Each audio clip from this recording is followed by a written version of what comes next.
मेरे प्यारे बच्चों, 10th class 12th class plus जो यूपी पुलिस की तैयारी, यानी कि जिस भी कम्पिटेटिव एग्जाम में मैथ है, तो ये बहुत ज़रूरी है। क्या कि अगर किसी भी समकोण त्रिभुज की हमें दो भुजाएं दी हैं, तो तीसरी भुजाएं हम बिना हल किए निकालें 1 सेकंड में, तो वो कितना आनंद होगा, क्योंकि हमारे समय की बचत होगी और समय ही बड़ा बलवान होता है। इसलिए जितने समय में हम एक सवाल करते हैं, उतने में हम 5 सवाल भी कर सकते हैं। तो ये मैं थोड़ी सी ट्रिक बता रहा हूँ, ध्यान से सुनिए। समकोण त्रिभुज में दो भुजाएं ज्ञात होने पर तीसरी भुजा का पता लगाएं 1 सेकंड में, यानी कि तीसरी भुजाएं निकालनी नहीं है, बस एकदम बताने, ठीक है। तो पाइथागोरस फिर में क्या होती है कि कर्ण पर बना वर्ग, यानी कि जो सबसे लंबी भुजाएं होती है, जो 90 अंश के कोण के सामने वाली भुजा होती है, उसे कर्ण कहते हैं।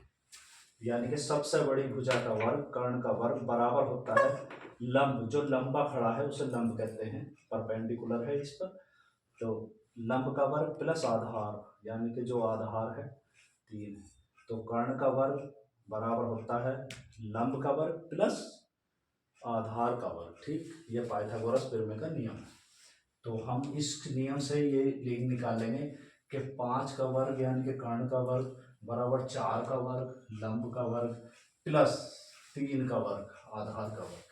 तो 5 का वर्ग हुआ 25, 4 का वर्ग हुआ 16 और 3 का वर्ग हुआ 9। अब 25, ये नीचे देखो 25 तो इधर आ ही गया था, 16 और 9 हो गए 25, तो बराबर हो गई। इसका मतलब हमारा ये सिद्ध हो गया पाइथागोरस थ्योरम में से कि कर्ण पर बना वर्ग शेष दो भुजाओं के वर्गों के योग के बराबर हो गया। तो ये वाला त्रिभुज हमने कंप्लीट कर लिया, ठीक है। अब हमें क्या चाहिए, हम बार बार ये नहीं निकाल सकते, ठीक है। तो ये ट्रिक से क्या करेंगे, इसी प्रकार यदि लंब 8 हो, यानी कि ये वाला ये त्रिभुज लेकर चलना है हम, अगर लंब 8 हो दिया हो हमें क्वेश्चन में और आधार दिया हो 6, तो उसे हम बिना इसका यूज करें, बिना पाइथागोरस सूत्र का यूज करें हम कैसे निकालेंगे सेकंड में, ये देखिए। तो ये 8 है और ये 6 है, तो इधर क्या होगा, ये कैसे निकालेंगे हम। इसी प्रकार यदि आधार लंब 8 है आधार 6 है, तो कर्ण बराबर 10 होगा। ये मैंने लिख रहा, क्यों ये मैं 10 लिख रहा हूँ और क्यों लिख रहा हूँ, क्योंकि ये देखिए हमारा आधार क्या हो गया, ये सब, इसमें तीनों भुजाएं क्या है, आधार कितना है 3 और लंब कितना है 4 और जो है कर्ण कितना हुआ 5। तो इसी आधार पर अगर हम इस 3 को 2 से गुणा करेंगे और 4 को भी गुणा 2 करेंगे और 5 को भी गुणा 2 करेंगे, तो देखो 3 गुणा 2 बराबर हो गया 6 और 4 गुणा 2 बराबर हो गया 8। क्योंकि हमें 6 और 8 दी थी, इसलिए हमने 5 में भी 2 से गुणा करा और क्या हो गया हमारा 10 आया।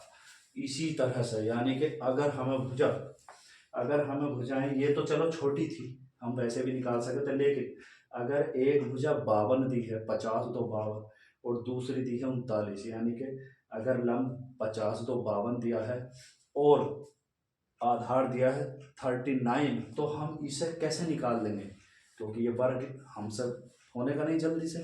तो इसकी ट्रिक क्या है, बस 2 से इसमें देख लेंगे हम, इसका आधार क्या है 3 4 5, ठीक है 3 4 5। तो ये जो है आधार कितना है 3, इसमें हमारी किससे गुणा हुई होगी, जो 39 हुआ होगा, तो 13 से हुई, 13 3 39, ठीक है।